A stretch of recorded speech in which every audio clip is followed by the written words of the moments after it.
Sometimes the life you build to feel safe becomes the one that swallows you slowly.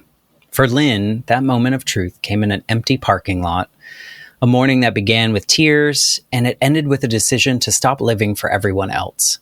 After years of chasing perfection and approval and the next success, she finally let herself listen to the voice that whispered there had to be more. Her story is a reminder that change doesn't always arrive with a plan.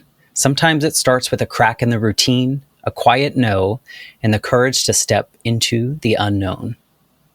I truly believe this is our opportunity to do better. This is our curriculum for our own evolution. This is simply the content. This is what it looks like for humanity to get better. You're listening to the Life Shift Podcast. I'm your host, Matt Gilhooly. This show is built around one simple idea, that sometimes a single moment can change how we see everything. Each week, I talk with someone about the moment that shifted their life and how they learned to live differently after it. These are not stories about having it all figured out. They are stories about what it looks like to keep going once the story changes. Thank you for being here. Here's today's story. Hello, my friends. Welcome to the Life Shift Podcast. I am here with Lin. Hello, Lin. Hey, Mike. It's so great to have to be here. Thank you so much for this opportunity. Well, thank you for wanting to be a part of this show. This show is, I think I'm running into year 4 now or season Amazing. 4. So we're talking 2022. And I started this podcast as a school assignment. I was getting a second master's degree during the pandemic because I was so bored and I needed something to activate my brain. And I took a class that scared me, and it was podcasting. And the podcast came out of this class. And here I am 230 something episodes later, recording. That's incredible. People all over the world. And I just never thought I would be this person who would have all these beautiful conversations, learn so much from other people, because the life shift really exists. Because when I was 8, I was visiting my father. My parents were divorced. My mom and I lived in Massachusetts. She was a full-time parent, and my dad lived in Georgia. And so I would visit him, and I was probably going to see him a couple times a year. And I was there for an extended summer vacation. And one day after summer school or summer camp, he brought me into his office and he had to tell me that my mom had been killed in a motorcycle accident. And at that moment in time, everything about what I knew about my life and what was comfortable and what was home was gone. It was pulled out with the words that came out of his mouth. And since this was 1989, people weren't talking about it. My dad didn't have the tools to help a kid grieve. His mom didn't have the tools. It was kind of one of those things where you just shut up about it and you carry on with life. And I just saw that everyone wanted me to be happy. So I just pretended I was happy for 20 plus years. It made me a perfectionist. It made me very type A, because I was just afraid that if I wasn't perfect, people were going to leave. And so in that stunted grief period, I always wondered, do other people have these like line in the sand moments? And they can be external or something traumatic like mine. But what I found in this journey, and I think what we're going to talk about today, sometimes there are these internal fires that we choose to create a life shift. And that it was so foreign to me as someone who experienced something so young. Like I couldn't take the chance. It was too scary. Right. And so now I'm just inspired and growing because of all these beautiful conversations with people that I otherwise probably never would have bumped into in the world. And so thank you for just being a part of my healing journey without even sharing anything yet. It's just so beautiful that our paths have crossed in this way. Yeah, Matt, thank you so much. I mean, I check out your podcast before I was about to be interviewed, and I was like, wow, this is incredible. I kind of collecting my senses of your intention for this podcast, and I don't think I have anywhere close to be really knowing why you start doing. So thank you for sharing that. And I love that you kept it very raw and very open, because I think, just like a little bit of conversation we had before, is when we have the willingness to talk our true experience as it is, without any intention, just simply know that I know this. This is through my work, and this is through my beingness is every single opportunity. There is a chance if I'm willing to set the intention to do something good for even just one person. One person hears my story, your story. They're like, oh my God, I am not alone on this planet Earth to went through whatever I went through. So they can see hope. So they can see, yes, I can do something different. Or that is what actually I have been stuck in until I'm hearing those stories. So thank you so much for sharing that. I'm so looking forward to take it deeper. Well, sorry, I'm yelling. You are so right, though, because I think a lot of us grew up, I don't know if you grew up this way, but a lot of us grew up where we could only really share the good things. We could only celebrate the milestones or the good grades, or we weren't sharing, today was just a bad day. And here's why. And that's okay, because I'm a human and we go through these cycles. And so I do it as much as I can now, because I know there are people out there that feel like they can't share it. And so, like you said, if people are hearing these conversations, maybe it gives them permission to share their story in a way that they've never shared it before. And that, I don't know, you probably know this, the power of storytelling and telling your own story and sharing it in the full authenticity that it is really powerful.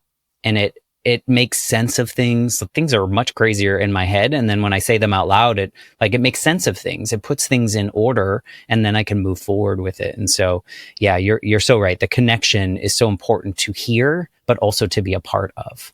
Yes, absolutely. Sure. Absolutely. Well, before we get into your story, maybe you can tell us 2025 going into 2026, who is Lin? Like, how do you show up in the world? How do you identify these days? I am at using my own words, I'm at a very different level compared to myself even last year, even definitely a few years back, because I am a mindset trainer. I am on this journey and career path of personal development and awareness. And I always say, as a coach, my first client is myself. As a trainer, mindset trainer, my first client is myself. So I practice everything I share with my clients first with myself. And I have been setting my own vision, my own goals for the years ever since I started studying transformation, studying mindset awareness. And this is the year where I feel, oh my goodness, the on the surface, the things that are happening on the planet Earth, if you're not taking it deeper, you just look at what is happening, it might be a situation where you just go, oh. Well, at least you're in Canada. At least I'm in Canada. Yes. And I truly believe this is our opportunity to do better. This is our curriculum for our own evolution. This is simply the content. This is what it looks like for humanity to get better. I truly, in my core, I believe in that. And my life is a reflection of that. I went through, whether it's in business, in life, went through some challenges. We all do. And at this point, just how the synchronicity globally, individually, my clients, just wow. And the transformation of, yes, we have arrived at a different level. Yes, whatever happened, the challenges happens, the bad days allow us to really see even more hope, allow us to become stronger. Guess what? It didn't kill us. So that is where I feel I am at. And I know this girl is into numerology. So 2025 is year of 9, which it means, for me anyway, we're collecting everything, all the wisdom, all the experience we've learned in the past 8 years. And next year, 2026, add it all up, is a 10. That is a new beginning. So I'm all cheering for that. I'm very, very grateful for life, for every single day that I get the opportunity to wake up, because not everybody does. And I'm able to look at my husband, my 2 children, my dog, my parents, just with such a more and more intentional gratitude. It is not like, oh, they're here, whatever. Oh, sometimes like parents, especially annoying. Yet I can truly train my own thinking to say, I'm so grateful for life, for all of those things that are in my life. So far in this very moment, I am grateful. I am happy. I'm so thrilled to be here. Yes, I don't want to shout because we talk about the microphone situation, but you might have a moment where I'm just going to go, whoa, because Yeah. I am excited about life. Wow. I mean, that's so, for growing up in the way I did, and it's so foreign to me to hear someone so full of that. So the cynic part in my mind is like, does Lin have bad days? Oh, totally. Okay. You bet. Absolutely. But you know what to do with them, and you know how to reframe them, and you know how to set intentions to move through past with all the things. Yes, it's definitely the training part. It's a lifelong training. It's a lifelong practice. It's just like people think, oh, yoga, using yoga. I don't do yoga on a regular basis, but a lot of people think yoga is a fitness thing. It is actually beyond that. Yes, it's good for your well-being, for your health, for your physical strength. The true practice of yoga is a spiritual practice, is a mindset awareness practice. And it's called practice for a reason. You don't just like brushing your teeth. You don't just do it once and call it a day. That would be gross. Yeah, but we know, or a shower. We don't just go take one shower and call it a day and never do it again. It is a practice to maintain our cleanness.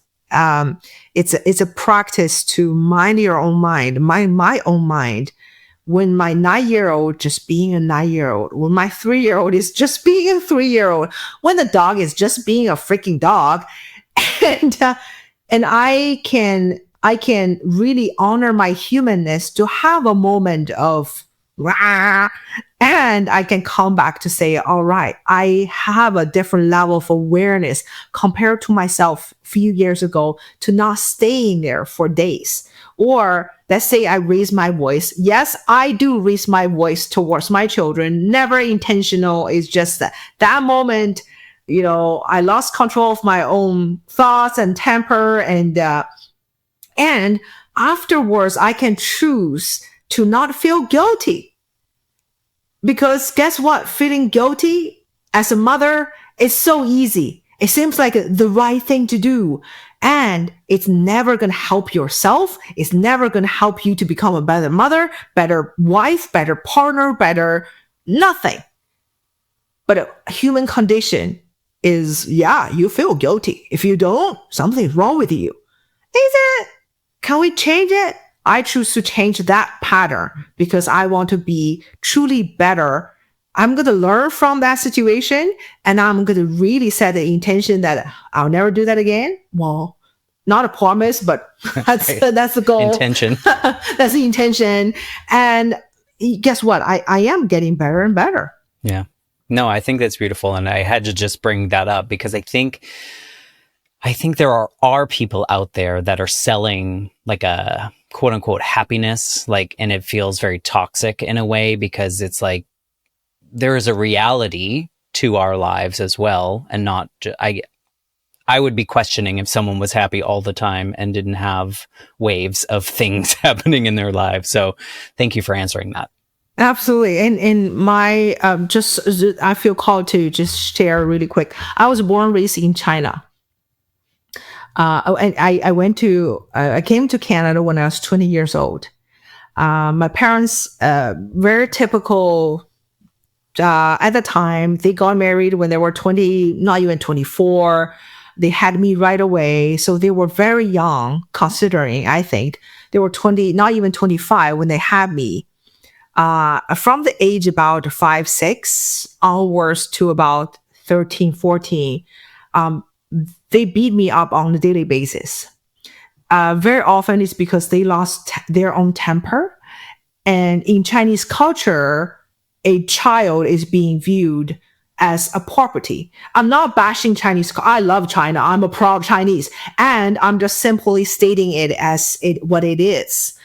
Things have changed since then, 43 years ago. Yet back then, it was a reality. A lot of kids were being beat up at home as a form of punishment, as form of discipline. In my house, both of them had a really high standard for my academic achievement. And in China, there's no such thing as privacy. All right. Even just one little quiz, 60, 70 kids in the same classroom, the teacher would rank every single kid. Okay. Your name, your mark, your ranking. And you have to take that freaking piece of paper to your parents so they are aware of how good or how bad you are. If I don't get into the top 3, my parents beat me up. That's their expectation. They don't know another way. Their intention. Yes. And it's very competitive in China. And their intention is for me to do good. And also, years later, I discovered very recently that, my parents, there's a story shared from my mother that, when I was born, they didn't know the gender of the child. My mother thought I was a boy because she had a lot of, I moved a lot in her belly. And she thought, oh, this baby is so active. It must be a boy. When I was born, my father, who was raised in the rural side, was very ingrained of the value of a boy. And during that time, Chinese had single child policy. So this one child, you're done. I was born a girl. My father didn't talk to my mother for 3-4 days right after I was born. And my mom shared that story to bashing my father, to complain about my father. But I did not realize that story was so ingrained in me, in my subconscious, as you were not valued. Not worthy. You were a disappointment. I didn't even know any of that until only 3 years back. I'm 43. 40 years of that. And I came to the realization by growing my own awareness, increasing my own worthiness. I realized, oh my God, this story that my mother has shared with me over and over, again, never ill intended. Well, not towards me, towards my father. Maybe they're still together. And yet it has planted a seed that is holding me back. So yeah, all of that is, here I am. Yeah, that's a hard story too, because it's probably not, there was no possibility that your father was disappointed in you specifically, right? That's correct. Because he didn't know you. He was disappointed in the fact that a boy was not born and that a girl was born. But yet something like that plants its seed, whether we want it to or not, and it becomes a big giant tree if we keep watering it, or we keep allowing that to sit in there, even if subconsciously it is where it is. Yeah, that's exactly the thing, is subconsciously. Of course, I would never intentionally to nurture a thought that is bashing my own self. Yeah. Yet it's your kid. You never intend. No, you're not American. No, that's why we're trained to hate ourselves. No, I mean, I think that gives some context to growing up. So I love that you went and told that story. Maybe you can kind of continue painting the picture of your life leading up to the main life shift moment too, because I would imagine that some of your upbringing in China kind of defined who you were, at least until you came to Canada and started a new version of your life. Yeah, and because of that, combining both, one is very conscious. You don't get good grade, your parents is going to beat you up. If you don't behave well, your parents is going to, they're stronger, they're bigger, so you'd better. I became a liar at a very young age. I was able to tell vivid lies because that was a survival mechanism. Thank goodness I don't do that intentionally anymore. I'm very conscious of, I'm the opposite. I want to be transparent. I want to be truthful. Because I know I can still be a very good liar, making really good stories. And I recognize that more as a tool that I can make a choice to use. Most times I don't even lie to my kids because I was lied a lot as a kid. Parents make a promise, never deliver. It was disappointment after disappointment. So I don't want my kids to experience that. I'll be very transparent with them to say, you're not going to have this toy because you have, a storage full of toys. We're not going to get more, rather than, oh, that one is whatever things that anyhow. So, that's my upbringing. And I was type A, because I want to please them. Yeah. Again, to survive. Right. You don't want to get hit. So the lying and the pleasing, people pleaser. Yep. Yeah. Perfectionist. Exactly. Oh, totally. Very competitive. Well, China in general is a very competitive country and culture to start with. It gives parents a common thing for parents to say, look at so and so, how well they do in this and that. Look at you. Bad. and again, it's when you grow, I'm giggling. I'm not saying that is right. I'm not, saying that is okay. Culture, I'm just simply saying it is what it is. It is what it is. At the time in the 80s, it was the culture. It was the way that things happen. I mean, same in America too. I think there was a lot of parents that would do more spanking than maybe parents do now. Right. Yep. And it's just because it was like, quote unquote, accepted as part of parenting. And, we make decisions as we move forward. So I think that we're all kind of conditions of our society that surround us, obviously. So absolutely. It's fine to giggle. It's fun to giggle. I don't want anybody to hear this and feel like, oh, is she okay? That I'm great. It's because I can laugh about it, not laugh at it. It's laugh about it. And it's what your parents knew, right? It's probably what they experienced, right? And there probably wasn't, I don't want to speak for your parents, but there probably wasn't an actual like malintent. It was rather, they want you to do well. And this is the only way they know how to force someone to do well, because that's what their parents did, or whatever it may be. Exactly. Would you agree that your parents were not like mad they weren't like, they didn't hate you? Right? They were just trying to raise you to be the best.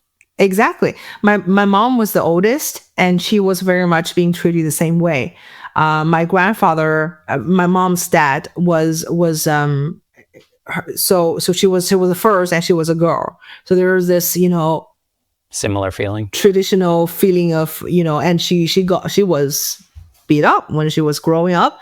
The same thing. Family very often is because parents lost temper. Like my parents, when they say, oh, we want you to do so good, it's still because they got frustrated, and that's why they lashed out in a physical form. It's not because really it's their own thinking that they want me to do good. And that's, like you said, that's the only awareness they have. My dad on the outside he was the youngest of 6. And he was born in the rural area, very poor family. When he was born, legend said, I don't know. Again, my mother told those stories that he was my grandparents. My grandma actually threw him into the ditch because they couldn't afford to have another mouth to feed. It was another person from the village who is kind of related and couldn't bear this thought. And he's like, he went to pick my father as a newborn out of the ditch and send it back to my grandparents' house to say, you cannot do this. Whatever will help to raise him. You cannot. I know we are poor, but and that's I even though my father never talks about any of this, but I can only imagine, knowing what I know today, that impact. Even though that infant has no awareness, a conscious awareness, but energetically that impact. So again, all of this is to say I believe there is a wonderful wave of shift in human consciousness, in human awareness. I believe at the end of the day, we are the most powerful energy we all have is love. That's why love is as simple as a heart. As long as we have this beating heart, it's coming from love. Just some people may not, based on their awareness, their expression of love, is not very skillful, like in my parents' situation. Right. Yeah. So why did you come to Canada? For follow the train, for school. So that was it's still very popular, even now, to go to a foreign country study. I back home, it people say, especially Western people would say, our high school system is like hell, and I would say I agree. It's a lot of demand on again academic performance, because our system is very different compared to North America or any other country. We have one exam we take at grade 12, and the mark of that one exam, 12 years of study, one exam determines whether you go to university or not, and if you go to a good one or not so good one. So you can imagine the pressure. So, and the amount of study, in my from the mid of grade 11 onwards, we go to school 6.5 days a week. We only get Sunday afternoon off, and our day start at 7 a.m. By 7 a.m., you would better sitting in your chair in your classroom. And we finish, depending on the season. Summertime is a little bit later, around 10 o'clock p.m. And wintertime is around 9:30 p.m. So that is our life. That's the norm. And that is like I went to a really good high school. So that is like, yeah, amazing. You're in a great high school. That's how you do things. And that's a social norm. And that kind of pressure, I don't like that way of studying. We call it the feeding the duck, kind of forcing something down. I was okay. I was still very, elite student. And I just didn't want to. I know the best schools I want to go to, the universities I couldn't get into it because it's just way too competitive. Out of the entire province, maybe one or two, very handful would get into the best universities. And then I don't, I know I cannot go there based on my academic performance. So I thought about the idea of studying somewhere else, and I chose Canada. That's awesome. And so as you were going into college, were you mindset focused, or what was your focus as you were kind of building your new version of your life? Because my guess is that this wasn't always you. No. Your guess is very correct. I was still very type A. Let's go compete with every single bloody person in this room because I need to be the best. Even though by this time, my parents are not beating me up anymore. They're not really just like, they want me to do well still, yet it's so ingrained in me. I didn't even know I was being competitive. Yet, back then it was still, it's not your name, but your student number and with your mark, because privacy is a thing in Canada. And then, but still the entire class marks will be there, not ranked. It's just, and I would compare my mark with everybody else. I would count to see, am I the 10th, the best, or am I on top 3? That I still was doing that. Again, it was so ingrained.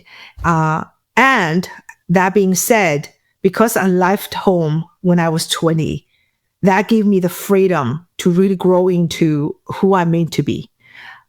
Because nobody is there to give me the influence. I even step out from the culture. I step into a brand new culture that embraces individuality, embraces freedom, embraces just really living this life. Yes, your own choice. And that's when I feel I'm very blessed that I had the opportunity, and my parents was very supportive. It is definitely a financial burden for them because that's the supporting me all financially, independently. Yeah. What did you go to school for? Nutrition. Okay. So did you start building a career in nutrition, or like? Yes. I was trained as a registered dietitian. I spent 6 years, one undergrad and a master degree in nutrition. Became a registered dietitian. That is being recognized as a healthcare professional. I loved what I studied because I love food. I'm a foodie. Like, I love cooking. I love food. I love, different things. And I'm always so curious of what happens within this incredible machine we call our body. Things where our body are capable of doing. I've always been very curious about medicine. So it's a beautiful combination of nutrition, food, and medicine. I was successful. Apparently it's a very competitive field. Only about 30% of the students who enter the entire nutritional program, like a dietetic program, would actually become a registered dietitian because of how competitive the program is. I believe I was the first international student to receive her registered dietitian license in the province of Ontario, because no other international students were studying nutrition. They were all studying business, economy, money related stuff. Here I am, I'm going to become a dietitian. And I did. And I worked in healthcare for 8 years. Wow. Well, I mean, dedication, right? So take us closer to this life shift moment. Like what, because you're not doing that anymore. So what brought you to this? I know it's like a sudden burst that you had at one point in life that brought you down this road, but I'd love to hear the lead up to that. It was truly this whole thing of society, even in Canada, in most societies, is you got trained in this, you study this, you do it for the rest of your life. Especially if you get into this, you become a doctor, there's a license. You nurse, there's a license. Dietitian, there is a license. And it was so competitive to get. Don't you dare to change course. You stay in there for the rest of your life because that is the right thing to do. But I was not fulfilled from the very beginning. I loved my journey of becoming a registered dietitian. 2 weeks in, literally, I haven't even got my first paycheck. But I heard this voice, just like, is this it? I don't think I like that. I don't know. Like 6 years. Yeah, it was like 6 years of blood, sweat, and tears. Literally, I had to take organic chemistry, for crying loud. There's no way I can change course. So I didn't. But that voice never left me. So I thought, okay, in order to quiet down that voice, my thought back then was, I have more potential and I'm not using it doing this job. I want to make a more meaningful impact in other people's lives. I'm not doing it as a registered dietitian, teach people how to count carbs. They can watch a YouTube video for that. And so that was my struggle. So I thought, okay, in order to have more fulfillment and stay as a registered dietitian, I need to go climb the ladder. Let me get into management. Let me get a fancier title and have raise and have a cell phone that is from my work. That would fulfill me. Well, that fulfilled my ego. That really drained my spirit to the point leading into to the point before that, I got pregnant. I became a manager and started managing people and had no idea what the heck I was doing. So if you're listening, I used to be a manager. I'm sorry. And then I became pregnant. And in Canada, where I'm so grateful, sorry to rub on all of your fellow Americans. Especially now. Yeah. Our maternity leave right now is 18 months. When I had my child, it was 12 months. And I was allowed to also carry on all of my paid vacation that is in my contract. I had 5 weeks of paid vacation. And I can carry that into part of my maternity leave. So I took almost 14 months off when I was pregnant with my son. But leading into that, I was under so much stress and hormones with pregnancy as this new manager role. I would cry in my car when I get home And my husband would maybe 10, 20 minutes later, he would get home. He would freak out. He would think, oh my God, what happened to the baby? Or what happened to you that you're so upset? I was just so stressed out.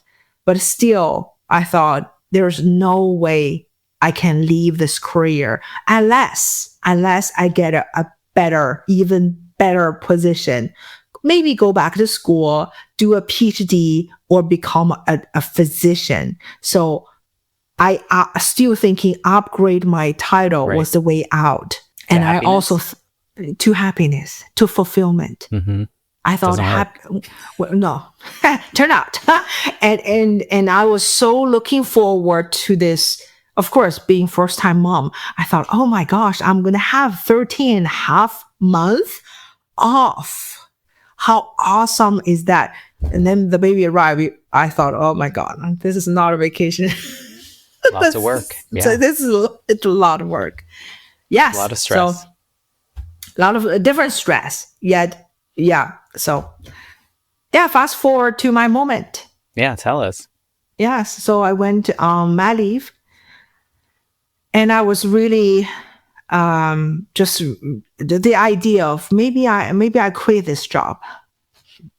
It will pop up, then I would immediately squeeze it down. No. Paycheck, steady job is secure, on top of how inflated my ego was, being the manager. I was about to go back to school, to go back to work. I heard so many rumors that there's some structural change, people change. The person took my maternity leave, my position during my maternity leave. People legitimately call her witch. And they even invited people to do rituals because they believed she's like for real. And I was like, whoa, what am I going back to? A coven. But people were like, you need to come back because we need to get rid of this witch. And I thought, okay, part of me thought I need to save my people. And then the CEO of the organization offered me an even better job. Sounds so good. It was literally designed just for me. There's no other people in this entire organization. He was describing me. And it was a brand new position, a higher management position with more pay and so on and so forth. So I thought, okay, I'm going to be... Here comes happiness. Yes. So I said yes. As you know, no, that didn't happen. It created even more of a torn.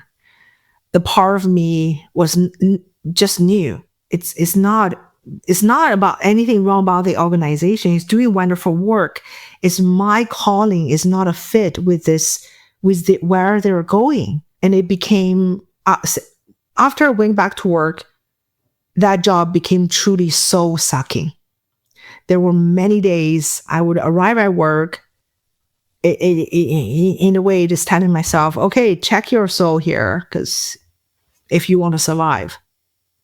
There were many days I would either feel so drained in the middle of the afternoon, I had to shut my office door and take a nap. And I would feel so guilty because I was a bad employee. Or I would wake up thinking, okay, what excuse can I use? Maybe I'll say the dog is sick or something. Oh, wait a second. I used that last week already, to call in sick so I don't have to go. Again, afterwards, I will feel so guilty because I had that thought. Leading into this moment. Shall I go into that moment? Tell us. It was July in Canada. Our summertime is beautiful.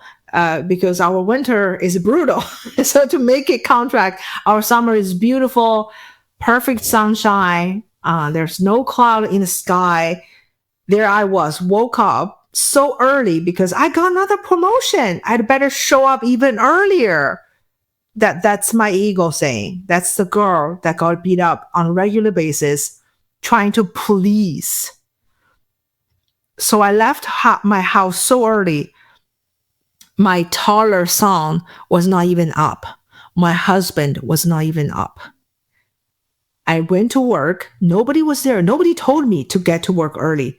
I just felt like that little girl inside of me felt like I need to show up early. I was the first one in the empty parking lot staring at this building door. I was like, that is a black hole. It's going to suck me into it. And I have no idea if I'm going to survive that day. I suddenly became so sad about, I worked my butt off to be here. What on earth? What am I doing? This is sad. So I started crying, like uncontrollably sobbing. Now reflecting back, I probably was clinically depressed, but I never went to, because I have always been this, happy, bubbly person. People I never pleaser. even went. It's like, no.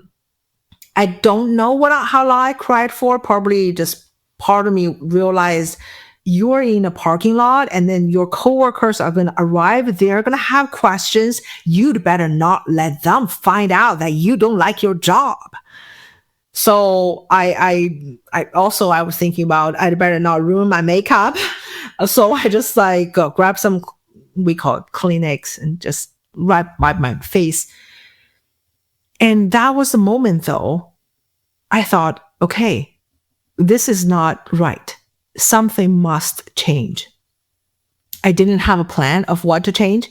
I didn't know what is my next move and nothing, but I just knew something must change. It was nowadays I call it a very mentally clear spiritual decision. Change. And my experience after that morning, I started to have different conversations with other people. I started to really entertain the idea of leaving that workplace. And I started to be introduced to opportunities that I would never, ever say yes before. I never thought I would be an entrepreneur. I never thought I would build my own business. But it's because of that decision, I believe there is a higher power. I believe there is higher wisdom. Even though I have a big head, I'm not that smart, but there is a higher wisdom guiding me along this line, along this life. I simply had enough connection in me to listen to that part of me. And fast forward, still stay in a workplace for a few more months, to the point where I took a stress leave, a 3-week stress leave. The doctor, I went to see the doctor. I described what I'm experiencing. And he's like, okay, yeah, absolutely. And I said, he asked me, my family doctor asked me, how long do you need to be off? I said, 3 weeks is fine, because I'm going to make a formal decision. And he said, you sure? I can extend it to 3 months. I said, no, that's okay. Thank you. Because I thought, the problem is my struggle with my workplace. For me to stay off work longer is not going to solve the problem. I would rather get to the solution. So rather than prolong this thing. So fast forward, it was January 16th, 2018. I officially handed the CEO my resignation letter. And I am very proud that I did not cause a kerfuffle. I didn't want to say, those people are witches. I simply came from my own integrity and dignity to say, I can close my own chapter. This is up to me to close this chapter. Other people say, some of my friends said, you just wait for them to fire you because you can walk away with a package.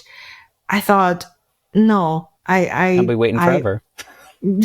Possibly. Yeah. Or it's just not feel right with me. I would rather to close this chapter on a high note. So I did. And as they say, rest was history.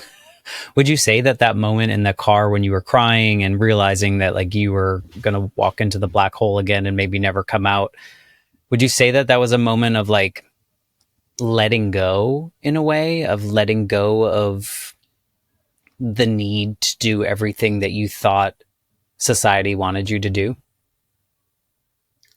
I never thought that way. Thank you, Matt. You bring shining a new light of that story. Steve Jobs said this. I'm paraphrasing. You can only connect the dots afterwards. Meaning, when life are happening, we don't know what's happening. We don't even know what's the lesson or gift in it, but we can reflect back onto it. That's one of the human gifts. Only humans can do it, which is reflection. As I'm reflecting back on my life, that moment was truly when it got so bad. That's why I made that decision. It cannot go further. But yeah, you are absolutely right. Is that is a moment when you took the reins, kind of like it feels.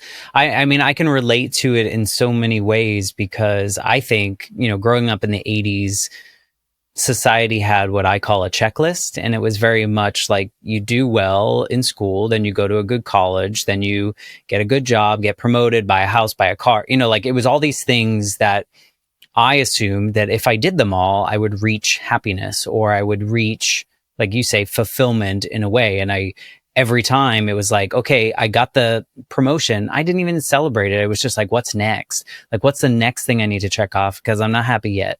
Right. And so I can relate to that so much. And probably I would say in my late 30s as well, or early 40s, it was very much the point of what you're talking about here, is where I'm making more decisions for myself and less decisions for what I thought society needed me to do, or the young version of me was afraid that if I didn't do the right thing, my dad would leave. And so there was a lot of that abandonment element that would come into it. And so it's nice to finally like make decisions that I feel that are my own, and I can own them in a way that if they go wrong, it's okay, because I can learn from that. And that was my decision.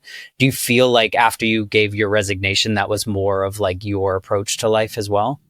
Yes, it's again just going against the norm, the social norm, especially in my profession. I think in any other profession, but in my profession, it's like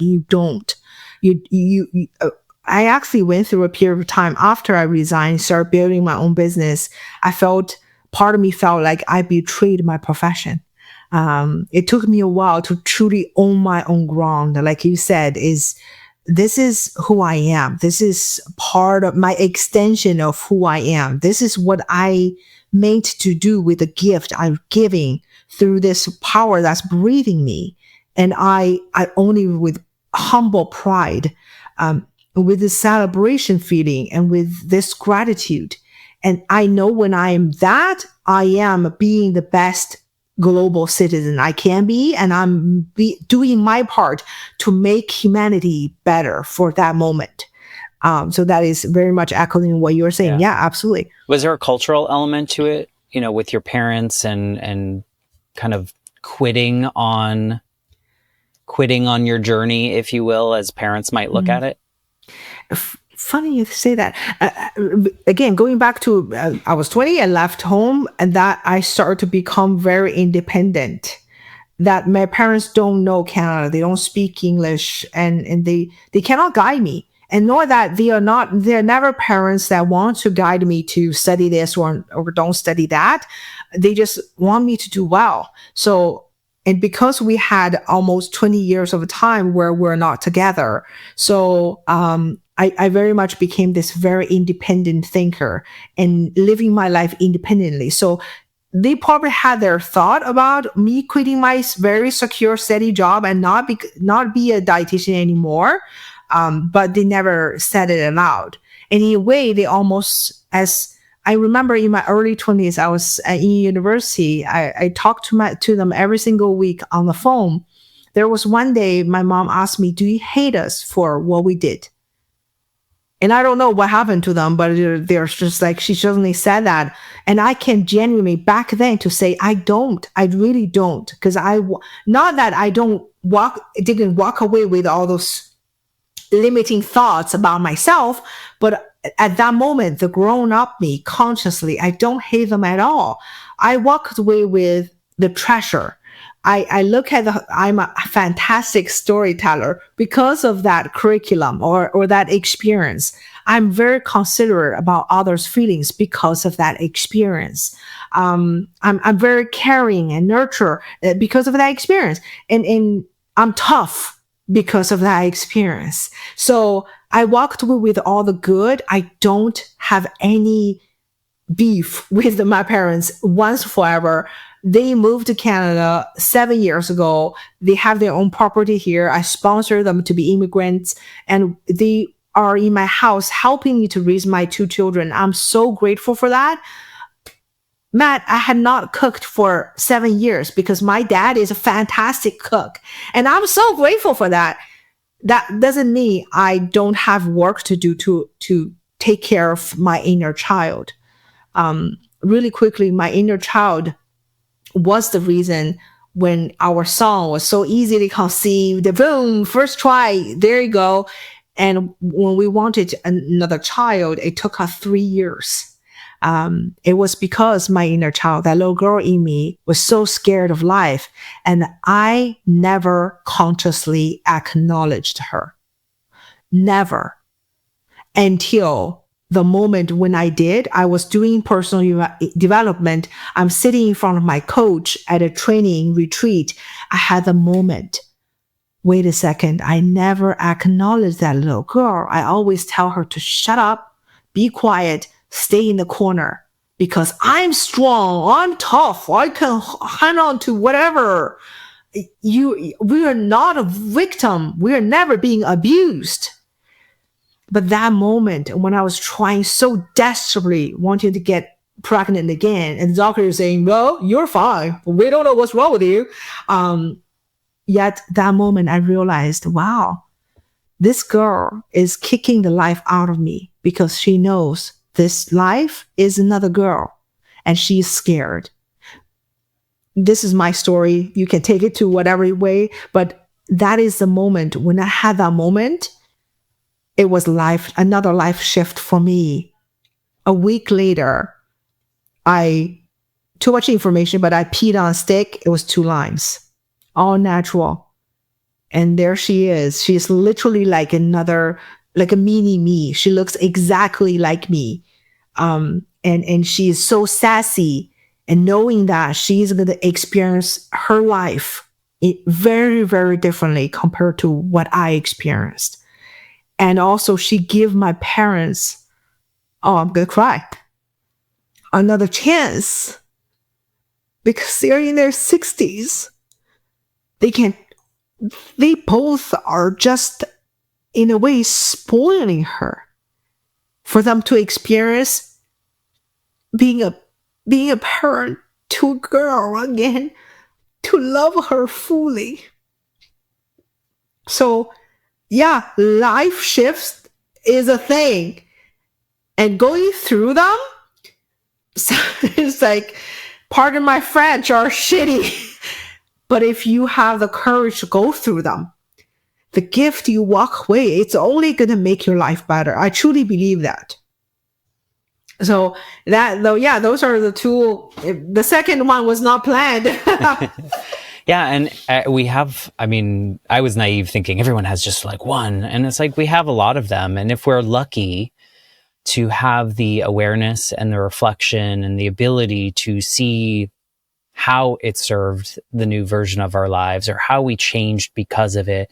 I mean, it took me 20 something years to figure out my first one. But then once I figured myself out, once I had the self-awareness that like I was my own human and I could do my own things and I didn't have to live for other people, it felt very different. And so when life shifts come up, it's like, oh, like I know how hard it feels right now. I know it feels impossible. I know it feels like I'm the only person on the planet that's ever experienced this. But I also know that logically I'm not. And I've gone through things before and moved through life in a new way. And it's like every time I have these conversations with people, it's you just see the resilience of the human being. If we are, I say, lucky enough to move through it in a good way. Because some people experience really hard, traumatic things and they can't move through or move past it because of whatever's blocking them, or no tools, or whatever it may be. And so that's why I say, if we're lucky enough to be able to move through it, we realize like, wow, we've come a long way. Like if you look at the version of you now and the version of you that came to Canada, like, are they night and day? Oh, yeah, absolutely. This is I believe life is an upward spiral of becoming. In my 20s, when I first came, was another upward spiral, and it continues to spiraling because I call it so. And my intention in living life is always expanding my own awareness, expanding my possibility of doing something even bigger and better for humanity, for the planet Earth, for even just through my children, through my family, through myself. Of course, through my work. It's a privilege, I believe, to live a life.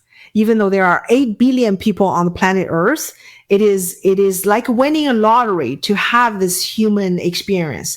This spirit, it did not ended up having a bird experience or a butterfly experience. I ended up as a human. I can think differently. I can sense differently. I can express myself with other humans differently.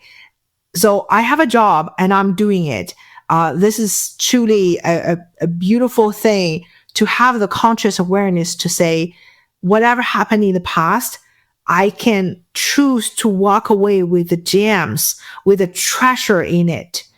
And I'm not saying it's easy, like you said, yet if we're lucky, if we have the awareness to say, I see the treasure and I can collect them for myself, because this shine the light on the earth. And together we are making the world a better place. Doesn't matter of how hard of the curriculum we're going through right now, we are making the world better. We are not in the buggies and horses. We are not in the era of, have to light a fire to warm ourselves or being chased by God knows what. And it's because we're evolving. That is by this divine design. And the evolution means it's getting better and better. So it's it's an awesome journey. Not always easy, but awesome. No, and if it was easy, it probably wouldn't be as awesome. True. Right? Absolutely. What's your favorite part about this new professional journey that you're on? Just one thing. You can't tell me more. One thing. What's your favorite part? Oh my gosh, Matt. My favorite part is when I witness my clients' eyes sparkle. Mm. Yeah, that's my for whatever reason. Yeah, when it clicks. When it clicks. My journey through moving through the grief of my mom 20 years later in my early 30s was when a therapist said like a short sentence to me, and she was like, "You realize that every decision that you've made is with that 8-year-old scared little boy brain, and you just haven't taken chances." And I was like, everything, just started unraveling. And I was like, wow, I really just wasted the last 20 years. But I think I learned on that. And so I can totally understand how you would feel when it clicks for that person. Yes. So I love to ask these questions at the end. And I'd love to know if this version of you could knock on the window of the car of Lin sitting in that parking lot, crying her eyes out, that she was the coworker that you were worried was going to see you. Is there anything you would want to tell her if she would roll down that window? Keep going. Trust yourself. Keep going. Trust yourself. Yeah. It's hard in those moments, right? Like it's so hard. You just feel like I can't keep doing this. But it feels like that moment was kind of a clearing in a way, or a way of you saying you can do it your own way. Yeah. Yes. I love that. Absolutely. Yeah. Absolutely. No, I love this conversation. I think it's so fascinating how we get to be the versions of us that we are. Yes. If neither of us had experienced what we experienced in our journeys, we wouldn't be having this conversation now, Absolutely. And so we're lucky if we can look back and reflect and see how it's made us grow. So if people are listening to your story, they resonate with part of your story, or something you said sparked something in them and they want to tell you their story or want to learn more about you, like what's the best way to find you to get in your orbit? Yeah, just simply look me up on either Facebook, Instagram, LinkedIn, those 3 main ways. Send me a message. I'm passionate about helping people in whatever way I can to help them to discover, have those moments of their own eyes sparkle, something just clicks. And I know those moments lead into incredible transformation results.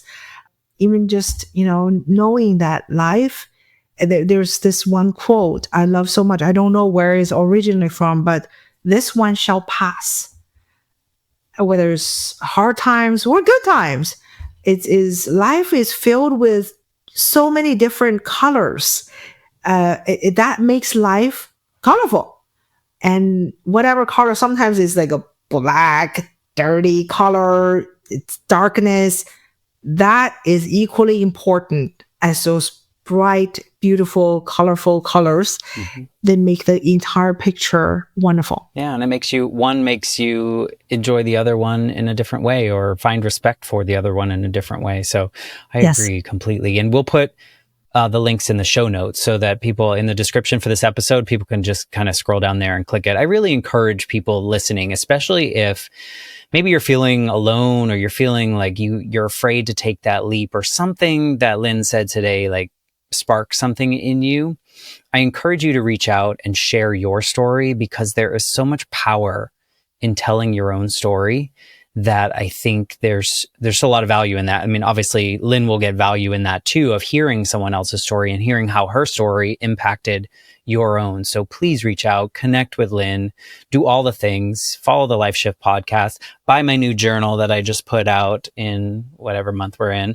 And I'm going to say thank you. And I will be back next week with a brand new episode. Thanks so much, Lin, for being a part of this journey. And thank you so much, man, for having me. Yeah, it was a pleasure. And thank you for laughing through some of it. And it's an honor. Thank you for listening to the Life Shift podcast. If you want to learn more, go to www.thelifeshiftpodcast.com. There you can check out all the different episodes. You can check out some of the reviews for the podcast and the Life Shift journal. Links are there so you can purchase your own copy, whether in digital or print format. Thanks again.